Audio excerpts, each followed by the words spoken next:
워터맨이라고 하는 영업사원이 큰 회사와 보험 계약을 하기로 하고 계약서를 들고 그 사무실에 찾아가 이제 계약서를 쓰게 됩니다. 그 당시에는 펜으로 잉크를 찍어서 한자 한자씩 적고 또 찍어서 한자 한자씩 적어서 옛날 우리 펜 기억하죠? 그 잉크병에다가 잉크가 있으면 펜을 찍어서 쓰는 거예요. 위에는 꽝 날개 같은 거 이렇게 있는 그렇게 글씨를 쓰는 것만 해도 대단했었습니다. 28살 된 이 워터맨이 자기 인생의 가장 큰 계약서를 쓰는데 얼마나 긴장했겠습니까? 계약서에다가 한자씩 써 내려가다가 잉크가 떨어졌습니다. 잉크를 찍어가지고 딱 다음 글씨를 쓰려고 하는 순간 잉크가 너무 많이 찍혀서 한 방울이 거기로 떨어지면서 그 계약서 용지가 잉크로 완전히 번져버렸습니다. 앞에 있는 글씨도 안 보이고 뒤에 있는 글씨도 위아래로 완전히 번져버렸습니다. 다시 가방에서 서류를 찾아보니까 계약서가 하나밖에 없는 거예요. 그래서 이 워터맨이 죄송합니다. 제가 최단 시간 내로 저희 사무실에 가서 다른 계약서를 준비해 오도록 하겠습니다. 그리고 나와서 사무실에 갔다 오는 시간이 2시간이 걸렸는데 사무실에 갔다 왔는데 그 사이에 다른 보험회사 직원이 그 큰 계약을 이미 치르고 계약이 종료가 되어버린 거예요. 여러분, 이 계약을 따내기 위해서 내가 얼마나 노력을 했는데 잉크 한 방울이 번지는 바람에 계약서 용지를 좀 더 여유분을 가지고 왔으면 얼마나 좋았을까. 그것 때문에 워터맨은 며칠 동안 소가리를 합니다. 그러다가 내가 이렇게 누워있을 수가 없다. 그리고 일어나서 내가 왜 실패했는가를 생각해 보니까 잉크 때문인 거예요. 번지지 않는 펜은 없을까? 그리고 그때부터 왜 잉크를 찍어서 하고, 여러분, 잉크를 안에다가 담아서 할 수 있는 방법은 없을까? 그 당시의 생각으로는 만년필이라고 하는 것은 상상할 수가 없었어요. 지금은 우리가 만년필 안에다가, 제가 쓰는 만년필은 이제 문구점에서 잉크가 들어있는 플라스틱 통이 있습니다. 그걸 쭉 돼 있는 걸 사다가 만년필을 다 쓰다가 이게 떨어지면 풀고 빼버리고 다른 잉크로 교체를 해서 쓰게 돼 있어요. 또 어떤 만년필은 고무 튜브가 있어가지고 그 병에다가 쭉 눌러가지고 딱 놓으면 쭉 빨아들이면서 잉크가 딸려 들어옵니다. 어떤 만년필은 잉크병에다가 만년필을 넣고 이걸 돌리면 주사기처럼 뒤로 올라오면서 잉크가 쫙 빨려 들어와서 한참을 쓸 수가 있죠. 이걸 만들어낸다는 건 생각도 못했는데 이 워터맨은 그래, 내가 잉크가 떨어지는 일들이 번번 일어나요. 아무리 조심을 해도. 그렇다면 번지지 않는 펜은 없을까? 그리고 혼자 그걸 생각하면서 아이디어가 생각났어. 그래, 펜에다가 잉크를 담아서 조금씩 흘려보내면 오랫동안 쓸 수 있겠다. 그래가지고 처음으로 자기가 손수 제작한 펜을 만들었는데, 여러분, 잉크에다 찍어서 쓰는 건 몇 글자 쓰면 또 찍어야 되는데 이거는 한참을 써도 그 만년필 속에 잉크가 절반도 안 좋아. 야, 이건 오래오래 쓰겠구나. 그래서 이게 만년필이 된 거예요. 만년을 쓰겠다는 거죠. 좀 황당하기 그지없잖아요. 그치? 만년필이라고 하는 건 그렇고 한 달 펜, 그지? 한 달 정도 쓸 수 있으니까. 1년 펜? 그렇게 오래 쓴다고 해서 만년펜이라고 나왔는데, 이 워터맨이 세계 최초로 만년필을 만들었는데, 그 만년필이 지금도 세계에서 최고의 명품인 만년필, 워터맨. 제가 이 만년필을 진짜로 갖고 싶은데 너무 비싸요. 이번에 제가 말할 테니까 조금 놀라는 척을 해주셔야 됩니다. 제가 외국에 집회 갈 때 공항 면세점에서 워터맨 만년필이 있는데 그 밑에 가격을 보니까 달러로 써 있는데 우리 돈으로 환산해 보니까 얼마냐면 750만 원에서 1,500만 원. 만년필이. 이야. 세계 명품의 만년필을 이 워터맨이 만들어낸 거예요. 여러분, 그가 그 보험 계약에 실패한 것으로 인해서 작은 손해를 봤지만 그 사고로 인해서 그는 세계적인 회사 워터맨이라고 하는 명품 만년필을 만드는 대기업의 회장이 되었습니다. 여러분, 우리가 3M 테이프라는 거 들어봐서 3M 테이프? 이게 포스트잇이라고 해서 색색으로 해가지고 어디에다가 살짝 붙였다가 떼어내고 붙였다 떼어낼 수 있는 포스트잇 테이프 있어요. 스카치 테이프를 예를 들어서 이 종이에다가 붙이면 뛸 때 종이까지 다시 뜯겨지는데 이 포스트잇은 접착력이 강하지 않아서 여러 번 떼었다 붙였다 할 수 있어요. 그런데 이 3M 테이프가 어떻게 나왔냐면 더 좋은, 접착력이 더 좋은 테이프를 만들자 해가지고 그 테이프에 바르는 성분에다가 더 접착력이 좋은 걸 해서 하다가 어떻게 만들어서 붙였는데 접착력이 좋아지기는커녕 액체를 잘못 넣어가지고 붙였는데 뜩 떨어지고 붙였는데 뜩 떨어지는 거. 실패했죠. 그런데 가만히 생각해 보니까 접착력이 좋은 테이프도 필요하지만 이 3M 테이프는 접착력이 떨어지는 것이 장점인 거예요. 그래야지 어떤 페이지에다가 표시를 할 때 그걸 딱 붙여놓고 나중에 이걸 떼어가지고 또 다른 곳에다가 또 붙여서 사용할 수가 있거든요. 재사용이 가능해요. 자, 접착력이 더 좋아지는 테이프를 만들려다가 오히려 접착력이 떨어져.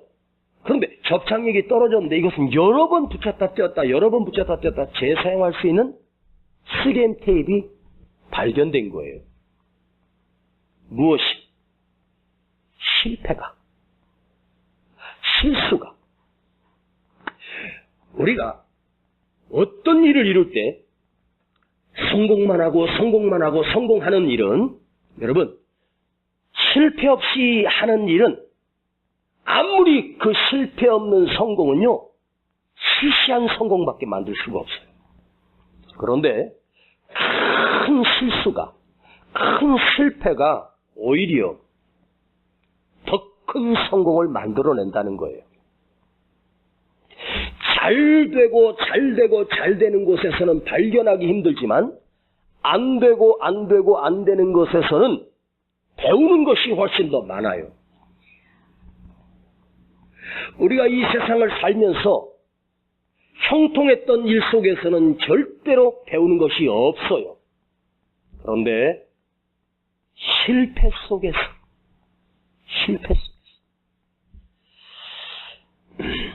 제 얘기를 죄송하지만 하겠습니다. 목사에게 치명타는 성도들이 목사님 설교에 은혜가 안 돼요. 이건 굉장히 치명타입니다. 그런데 저는 설교를 잘 한다고 생각했어요. 착각 속에 살았었죠? 그런데 그것도 설교냐?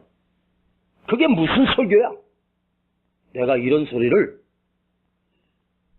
듣고 충격을 받아가지고 밥도 못 먹고 사는 게 아니어가지고 산에 올라가서 아버지, 제가 목사인데 사람들이 저한테 뭘 한지 아세요? 그것도 설교냐? 그것도 설교라고 하고 있냐? 내가 이런 소리를 들어요. 아버지, 나 설교 잘하겠어. 말씀에 능력 주세요. 말씀에 은혜 주세요. 그리고 하나님 앞에 얼마나 울면서 기도했는지 그 사건이 내게 상처였는데도 오히려 그것 때문에 내가 잘못하고 있다는 사실을 깨닫게 됐습니다. 그리고 제 설교의 패턴과 모든 것을 하루아침에 사실은 바꿔버렸어요. 그 전에는 잘한다고 생각했는데 그 계기가 없었으면 오늘의 이 위대한 설교자 이은세 목사는 나올 수가 없었습니다. 웃어도 됩니다. 비 안 오니까. 여러분, 작은 성공은 실패 없어도 됩니다. 그러나 큰 성공은 실패 뒤에 있는 거예요. 잊지 마십시오. 그러니까 여러분, 실수하면 안 돼? 실패하면 안 돼? 아니요. 실패해도 괜찮아요. 여러분, 사실은 실패라고 하는 것은 그 말 자체가 어쩌면 종교를 저버리는 거예요. 실패했어. 이게 끝난 거죠. 근데 사실은요, 오늘부터 여러분이 실패했다라고 하는 말 하지 말고 실수했다. 에? 실수했다. 실수를 거듭해야만 원인을 알 수 있고 실수를 계속 함으로 인해서 나 자신을 발견하게 되고 내가 무엇으로 가야 하는지를 방향을 알게 된다는 거죠. 에디슨이 그 자기 연구실에서 전구를 만들어내면서 전기를 공급해가지고 전구가 빛이 나는 그 재료를 여러 가지 재료를 넣고 전기를 가해봤습니다. 빛이 나지 않고 타버리고 무려 600번이 넘도록 실패를 했대요.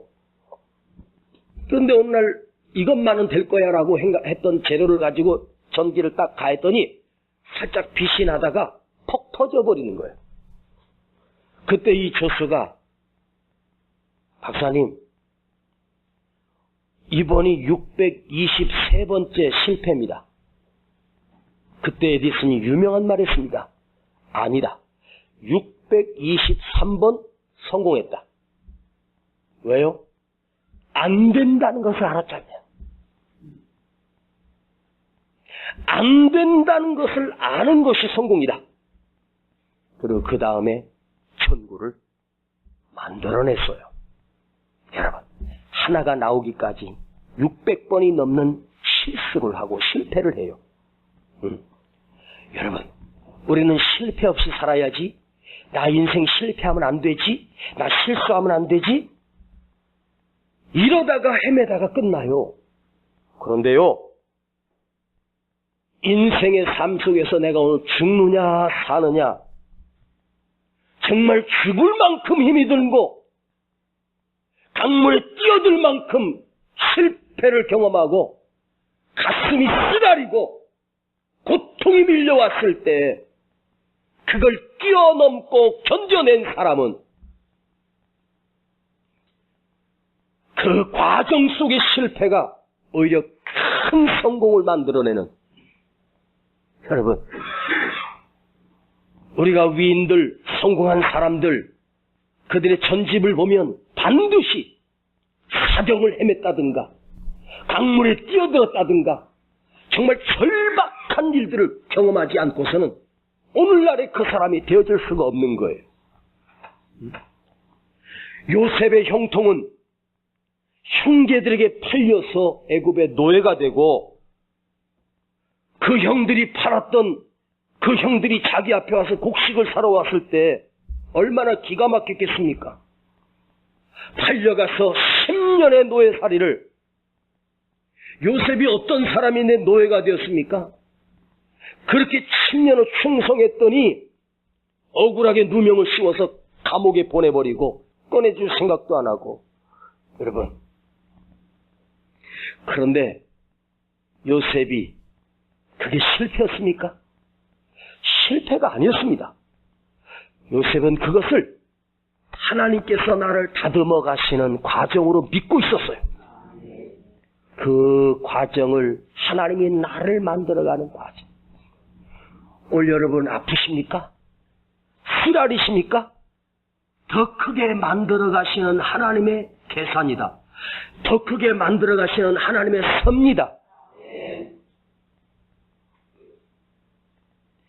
몸은 작은데 가슴이 큰 사람들이 있어요. 응? 그 절박하고 고통을 견뎌낸 사람이 오늘에 와서 작은 충격에 여유로워요. 넉넉해요. 여러분, 인간이라고 하는 것은요, 어떤 한계 안에 머물러 한계 안에서만 살려고 합니다. 이 한계 안에 갇힌 것, 자, 한계 속에서 살고 한계 안에서 사는 것을 뭐라고 말하냐면 지식.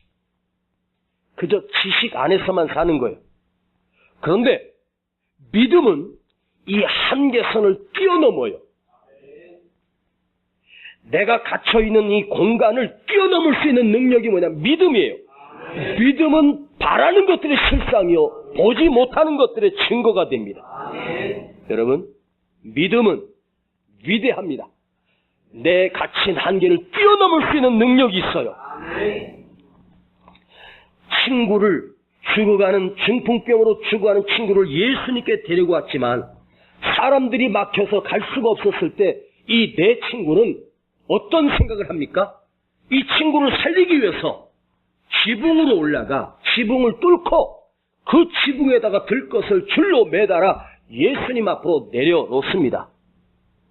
지붕을 뚫은 사람들, 여러분, 이 사람들이 왜 지붕을 뚫고 예수님께 달아 내렸을까요? 막혔기 때문입니다.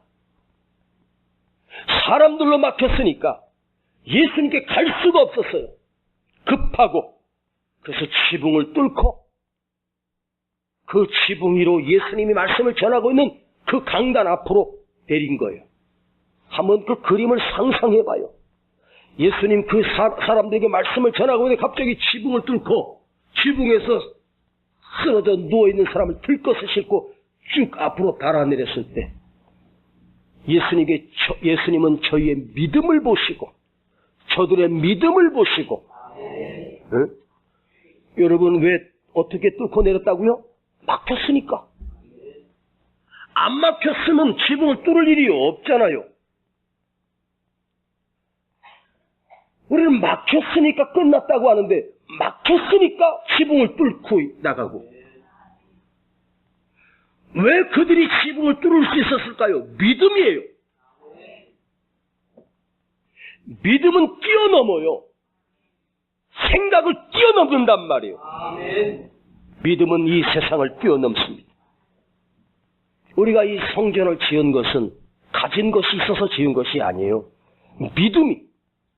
믿음으로 할 수 있다고, 지을 수 있다고.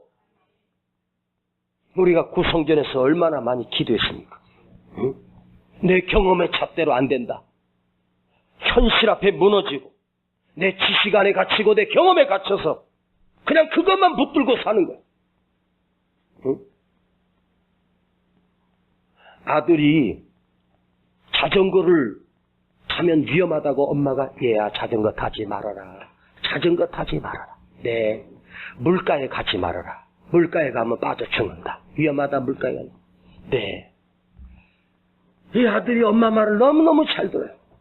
나중에 커서 보니까 애들이 자전거 가르쳐 달라는데 아빠가 자전거를 탈 줄 알아야지 가르쳐주지.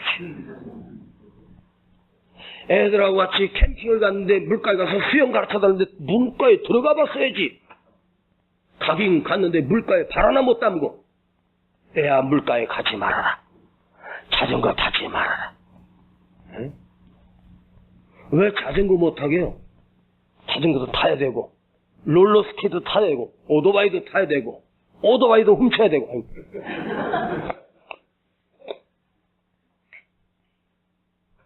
제 친구 목사님 아들이 오토바이를 21대나 훔쳤대. 그래서 그 목사님은 설교 끝나면 경찰서 가야 돼. 아주 죽겠대. 아주 아들 놈의 새끼가 오토바이를 그렇게 좋아한대요. 아버지가 목회라니까 오토바이를 못 사주니까 남의 오토바이 쓰는 거 훔쳐가지고 타고 다니다가 잡혀가지고 아빠 나 경찰서야. 나는 우리 아들이 좀 되게 속좀 썩였으면 좋겠어. 응? 근데 저는 우리 애들한테 어렸을 때요 3발 자전거 사주고 그 다음에 4발 자전거 사줬다. 좀 커가지고 주여 저들이 4발 자전거를 알게 하옵소서. 3발 자전거는 그야말로 3발 자전거야. 응? 한 4, 5살 애들이 타는 거고 이제 7, 8살 되면 4발을 사줘야 됩니다. 앞에 2발 있고 뒤에 이렇게 보조 하나 둘 셋 4개 맞잖아. 그걸 이제 사줬어요. 그랬더니 동네 형들이 2발 자전거를 타니까 아빠 나도 2발 자전거 사줘. 그래서 제가 추척하는 목사가 무슨 돈이 있어? 그래갖고 하나님이 기도하는데 지혜를 주시더라고 2발을 띄웠어. 뒤에 보조 바퀴를 띄니까 2발 자전거 되더라. 그거를 이제 가르치신 거예요. 뒤에서 잡고 잡고 달려가니까 이러면 아빠 너무 안 돼. 아빠 잡고 있어. 근데 이미 놨어 벌써. 따라가면서 놨다는 거야. 아빠 잡고 있는 거지? 지가 잘 가면서 아까 잡고 있어. 그러다가 뒷짐지고 가만히 하더니 아빠 있어. 그걸 타더라고. 물가도 데리러 가서 물에도 빠치고 그 수영도 배우고 경험을 해야 될 거 아니에요. 무엇도 하지 마라, 이것도 하지 마라, 저것도 하지 마라. 바보 만들었어요, 바보. 우리가 인생을 살면서 물에도 빠져보고 자전거 타다가 넘어지고 무릎팍도 깨져보고 실패도 해보고 대학도 떨어져보고 한 번도 떨어져 본 적이 없대요. 얼마나 공부를 잘하는지 시험만 보면 다 합격. 서울대학을 갔어요. 근데 서울대학 법대를 가가지고 사법고시에서 떨어졌네. 자살했답니다.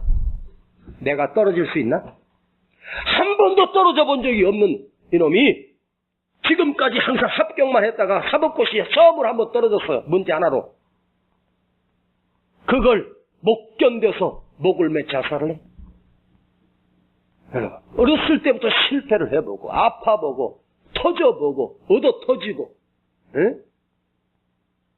오래전 이야기지만 어느 대기업 회장이 자기 둘째 아들이 친구들하고 술집에 가서 놀다가 깡패들한테 얻어맞고 왔대요. 그럼 잘했다 그래야 되는데 장갑을 딱 끼고 비서들한테 다 연락해가지고 조폭들 동원해가지고 거기 어떤 놈이야 가서 거기 접수를 했네. 그래가지고 그놈들 잡아가지고 청계산 데려와가지고 유명한 사건이잖아. 아니 내가 대기업 회장이고 힘이 있으면 우리 아들이 밖에 나가서 얻어 터주면 잘했다 괜찮아. 좀 맞고도 와야 되는 거 아니에요? 너무 아들을 사랑해가지고 제가 직접 나섰다가 얼마나 여러분 실패를 경험한다는 것이 얼마나 은혜요 축복인지 아세요? 왜 여러분 실패 없이 실수 없이 나는 잘 돼야 돼. 아니요. 깨져보고 망가져도 보고 인생의 바닥도 찍어보고 한계를 경험해보는 거예요. 그게 중요한 거예요. 저도 수도 없이 깨져봤어요. 여러분 우리가 하나님을 믿는다라고 할 때 그걸 뛰어넘는 것은 뭐죠? 하나님의 능력을 믿는 거예요. 믿음의 사람들이 홍해 앞에서 외쳤을 때 어떤 일들이 일어나요?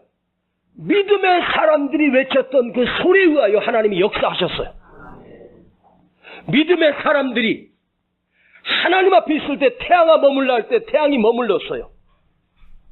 여러분 하나님의 능력을 믿습니까? 그 지혜를 믿습니까? 믿음은 그냥 자라는 게 아니에요. 박살나야 되는 거예요. 아파야 되는 거예요. 할렐루야. 여러분 이 세상 살면서 어때요? 내 맘대로 안 되죠. 내 계산대로 안 되죠. 안 되는 게 세상이에요. 저 사람들 마음이 다 내 마음 같을 줄 알아요? 아니에요. 오늘도 제가 이렇게 설교해도 여러분이 다 설교를 들을 것 같아요? 아니에요. 안 듣는 사람이 훨씬 더 많고 좋은 사람 2분 계십니다 지금. 자 따라합시다. 2절을 한번 볼까요?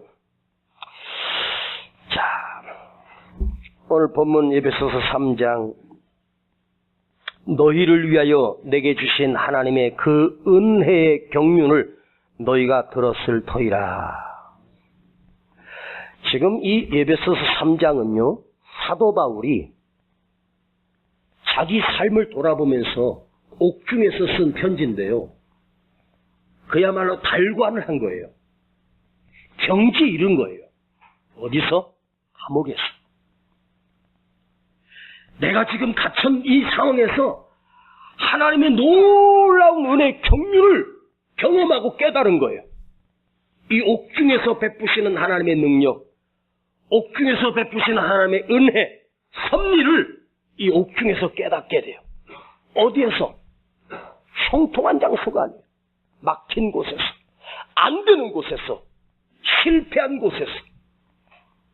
자, 야곱이 언제 이스라엘로 바뀌어요? 야복 나루터에서. 야복 나루터가 어디예요? 에서가 군사 400명 거느리고 칼을 들고 야곱을 죽이려고 기다렸던 그 장소에서 야곱이 이스라엘로 바뀌어요. 만일 여러분 에서가 400명 안 데리고 왔다면 야곱은 평생 뺀질로 살았을 거예요. 그 막힘이, 그 절박함이 야곱이 밤새워 하나님께 실험했던 거예요. 그리고 그 이름이 바뀌었어요. 할렐루야. 응? 바울은 이 옥중에서 하나님의 은혜, 하나님의 축복, 하나님의 사랑, 하나님의 성령으로 계시로 나를 알게 하셨다. 너희도 내가 오늘 이 옥중에서 깨달은 사실을 너희도 알았으면 좋겠다 하고 오늘 우리에게 편지를 보내오셨어요. 그래서 지금 사도 바울이 우리에게 보낸 편지를 제가 여러분에게 설명하고 있는 거예요. 자, 오늘 사도 바울의 고백은 뭐라고 고백하냐? 내가 이 세상에 태어난 것이 하나님의 섭니다. 하나님의 계획이다. 어디에서? 길리기아 다소에서. 자, 바울은 히브리인입니다. 유대인입니다. 근데 유대 땅에서 태어난 것이 아니라 그 부모가 어떤 사건으로 인해서 아마도 바벨론 포로가 될 당시에 디아스포라가 돼서 포로가 되어서 흩어진 거예요. 그리고 그 바울의 부모 할아버지인지 아니면 고조 할아버지가 고향으로 못 돌아가고 길리기아 다소에서 둥지를 틀고 산 거예요. 그러니까 예루살렘 땅이 있는 그 유대 땅이 아닌 이방 땅에서 살았고 이방 땅에서 바울이 태어난 거예요. 그런데 그 이방 땅에서 태어났다라고 하는 것은 어쩌면 저주받은 거거든요. 그런데 바울은 그것 자체를 하나님의 은총이다. 하나님의 축복이라는 거죠. 내가 길리기아 다소에서 태어난 것은 하나님의 놀라운 축복이다. 이방에서 태어났어요. 그래서 헬라어를 능통하게 사용할 수가 있었어요. 그리고 오늘날 이방인의 사도가 되어서 이방인들을 이해할 수 있는 터전이 열린 거예요. 예루살렘에만 갇혀있다면 이방을 어떻게 이해할 수 있겠어요? 여러분, 예수님의 12제자 중에 그 누구도 이방인의 사도로 하나님이 세우지 못했어요.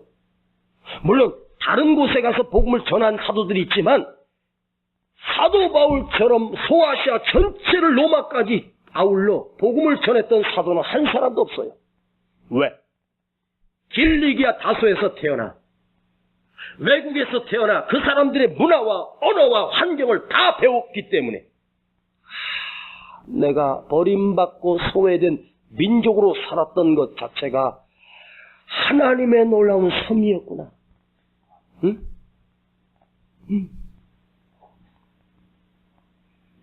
영어를 잘하려면 한국에서 아무리 영어를 열심히 해도 영어 잘할 수가 없어요. 제 아는 목사님은 애들을 갖다가 3학년, 4학년 때 그냥 미국으로 그냥 보내가지고 거기서 자라가지고 거기서 잘 컸어요.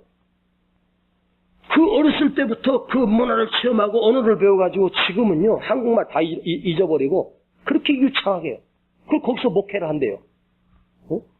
만일 절보로 미국 가서 미국 원어민 현지인들 영어로 설교하고 목회하라면 죽어도 못합니다.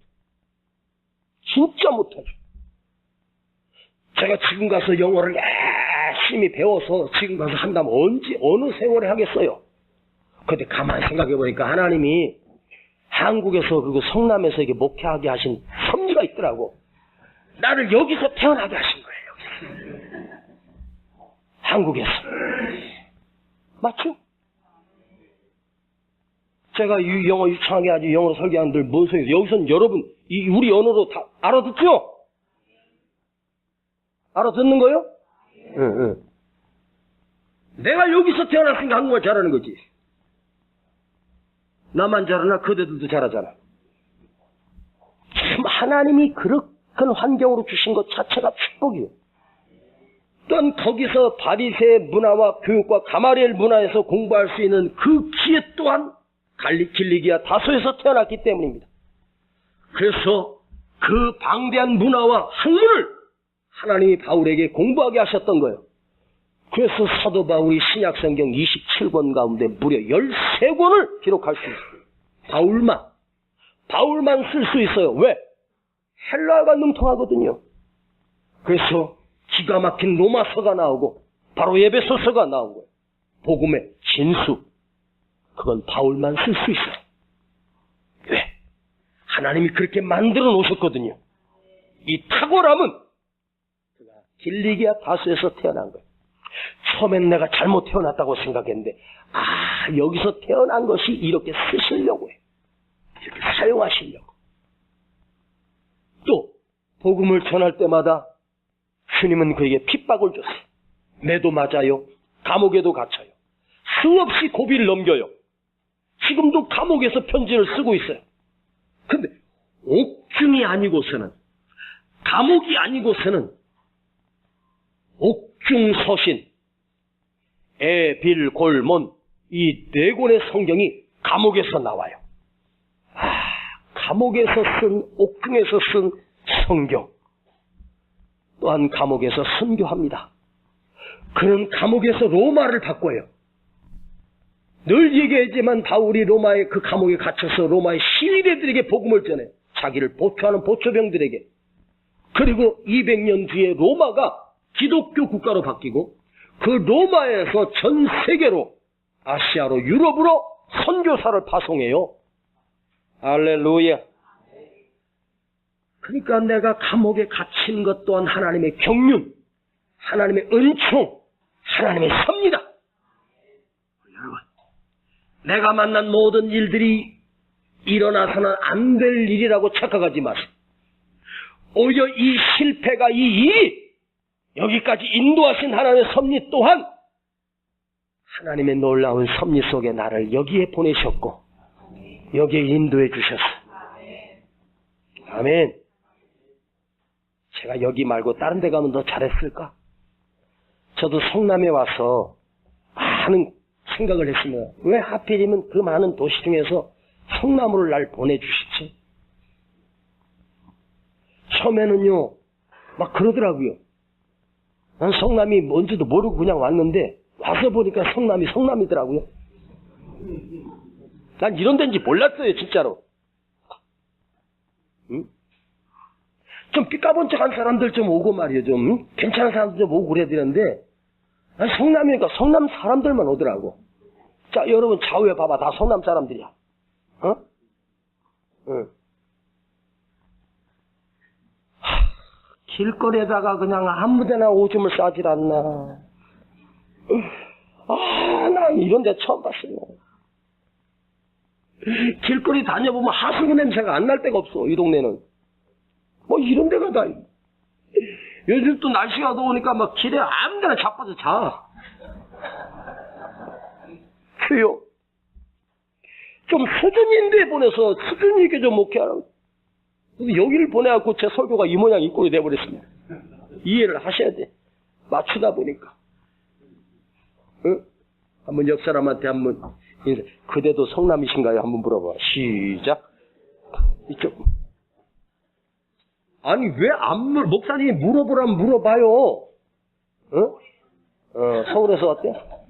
거기도 비슷해. 청계 사람 비슷하다. 거기가 거기여다.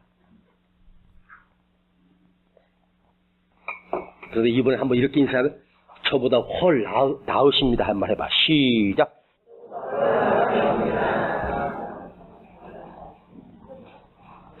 왜 하나님이 날 여기에 보내셨을까? 이 상처 많고 아픔 많은 사람을 하나님의 말씀으로 살리라고. 이은세 목사 너만이 할 수 있어. 네가 그 고통을 겪었기 때문에, 네가 그 아픔을 알기 때문에. 이 하나님의 놀라운 섭리가 여기에 있어. 사도 바울의 소원은 자기 동족의 구원이었습니다. 그런데 하나님은 자기 동족의 구원은 미루시고 바울 하나를 들어서 이방인의 사도로 쓰셨어요. 그런데 회당마다 다니면서 복음을 전할 때 이 유대인들이 떼거지로 몰려와서 바울을 죽이겠다고 핍박하고 가는 곳마다 핍박해서 복음이 좀 전해질만 하면 핍박 때문에 또 다른 도시로 옮겨야 돼. 우리 사도행전 시리즈로 말씀드릴 때 여러분 수도 없이 들었죠. 또 피해 다니고 이고니오로 가고 에베소로 가고 빌립보로 가고 피해서 다닌 거예요. 그렇게 핍박 속에서 피해 다니다가 보니까 소아시아 전체를 1차, 2차, 3차, 4차 전도 여행을 하면서 수많은 도시를 바울을 하나님께서 보내신 거예요. 핍박 때문에. 핍박이 없었으면 사도 바울은 고린도에서 뿌리를 내리려고 했어요. 교회가 부흥됐는데 왜 떠나 거기 있어야지. 근데 핍박이 있으니까 가고.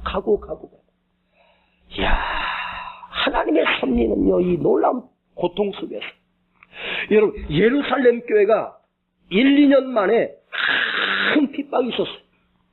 그래서 그들이 다 디아스포라가 돼서 흩어져 버렸어요. 왜 예루살렘 교회가 왜 핍박이 있었는지 아세요? 하나님께서 내리신 은혜예요. 그래야 그들이 사마리아로 가고 땅끝까지 가고 피해서 살기 위해서 도망간 거예요. 그래서 거기 복음의 열매가 맺히고 전 세계로 퍼져나간 거예요. 응? 여러분, 이것이 없이 우리 기독교가 이 대한민국 조선 땅에 들어왔을 때 얼마나 핍박이 거셌어요. 그 핍박 때문에 이 작은 나라지만 전국으로 복음이 퍼져나간 거예요. 아세요? 응? 그래서 오늘날 가는 곳마다 십자가가 세워진 나라 대한민국, 축복받은 나라, 핍박이 없이는 절대로 불가능한 일, 실패가 없이는 절대로 이룰 수 없는 놀라운 역사. 그러면 오늘 여러분 내게 적용해 봅시다. 여러분 삶에 실패가 없어야 된다고 생각해요? 아니에요. 그때 망한 거 지금의 나를 만든 거예요. 저도 목회하면서 실패하고 산에 올라가서 줄 매놓고 내가 목 내고 내가 자살까지 하려고 했었어요. 너무너무 힘들어서 주님의 음성을 듣고 목을 집어넣었다가 다시 뺐지요. 진짜 죽고 싶더라고요. 나 같은 목회자가 어디 있나. 그런 실패, 그런 아픔, 좌절, 내 삶을 돌아보니 그곳에 은혜가 있었어요. 실패 가운데 하나님이 계셨었어요. 아픔 가운데 주님이 계셨었어요. 어떻게 하시려고?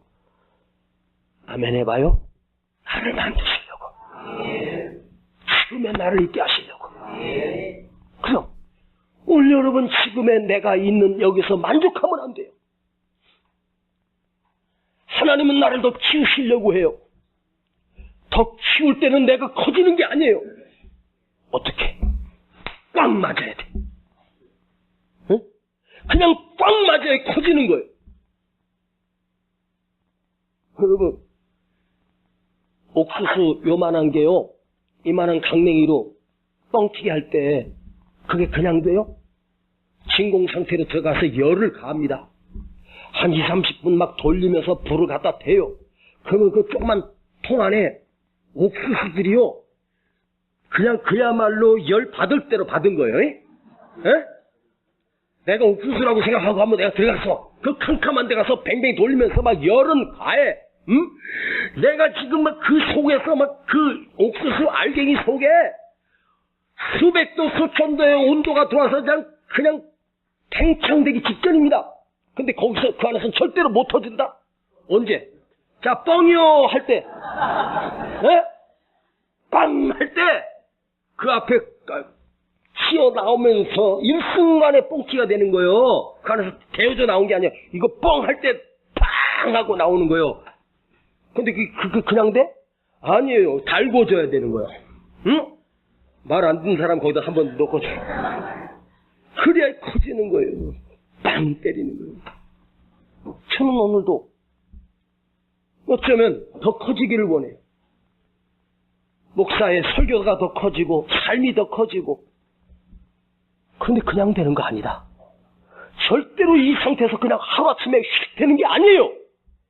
맞고 얻어 터지고 씨라린 맛을 보고 인생의 밑바닥을 경험하고 고통을 맛본 다음에 뻥 하면서 커지는 거죠. 할렐루야. 어때요? 지금 머물고 그냥 있는 대로 그냥 살고 싶어요? 하나님 나 건들지 마요. 나 그냥 이대로 살래요. 아니면 더 커져야 돼요. 더 커져야지. 우리 교회도 커져야지. 더 부흥돼야지. 아멘. 그럼 이겨내고 씨라린 눈물도 흘리고, 자동차가 한 바퀴 돌아서 굴러 떨어져 보고,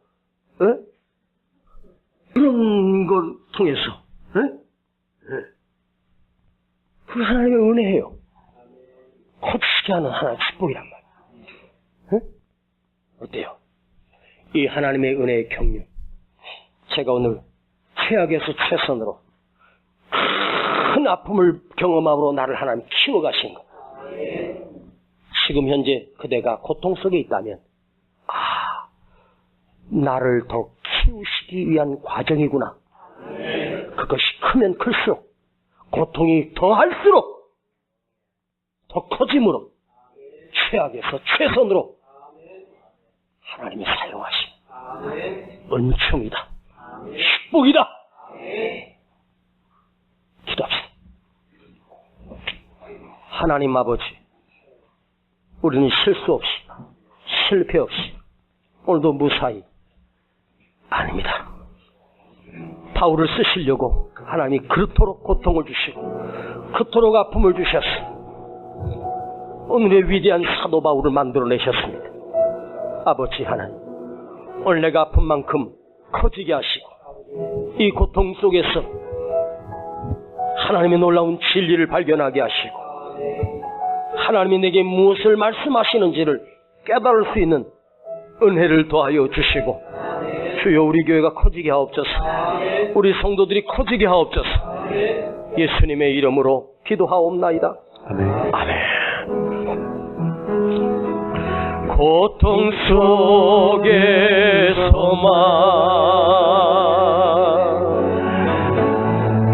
부를 수 있는 노래가 있다. 고통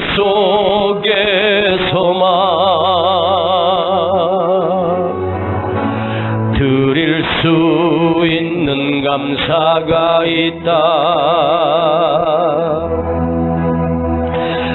고통 속에서만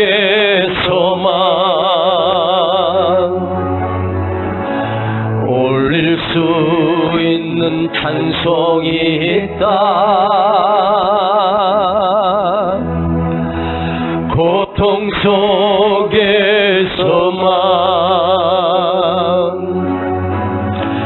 받을 수 있는 위로가 있다. 부를 수 있는 노래, 드릴 수 있는 감사, 올릴 수 있는 찬송, 받을 수 있는 위로, 고통 속에서만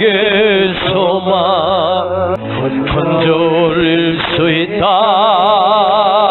하나님이 내 삶에, 하나님이 내 삶에 담아주신 선물, 고난 속에서만 깨달을 수 있는 섭리가 있다. 고난 속에서만 부어지는 은혜가 있다. 고난 속에서만 할 수 있는 고백이 있다. 고난 속에서만 돌릴 수 있는 영광이 있다.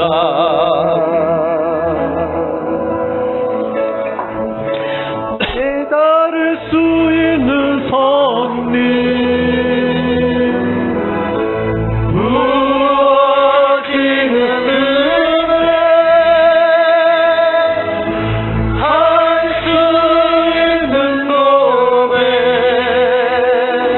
올릴 수 있는 영광, 고통 속에서만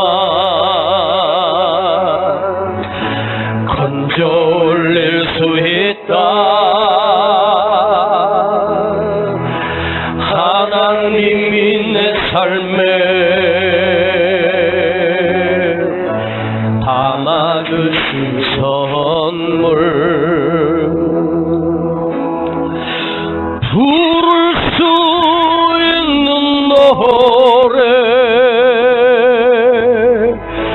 드릴 수 있는 감사, 올릴 수 있는 찬송, 받을 수 있는 위로, 고통 속에서만 건져 올릴 수 있다. 하나님이 내 삶에 담아주신 선물, 우리 다 같이 일어나십시다. 고통 속에서만 건져 올릴 수 있다. 하나님이 내 삶에, 하나님이 내 삶에 담아주신 선물. 우리 시간 하나 앞에 기도합니다. 나를 키우시려고 더 큰 사람 만드시고, 더 넓은 가슴 주시고, 누구도 수용할 수 있는 사람 만드시려고 이 아픔을 주신 하나님, 나 일어서게 하시려고 이 과정을 겪게 하신 하나님, 그 하나님 앞에 오늘 감사합시다. 감사의 기도를 함께 드립니다. 주여, 그 일은 있어서는 안 될 일이 아니에요. 있어야 할 일이었고, 나를 위한 사건이었고, 나를 사랑하시는 하나님의 섭리였음을 오늘도 고백합니다. 우리 함께 기도합니다. 주님 감사합니다.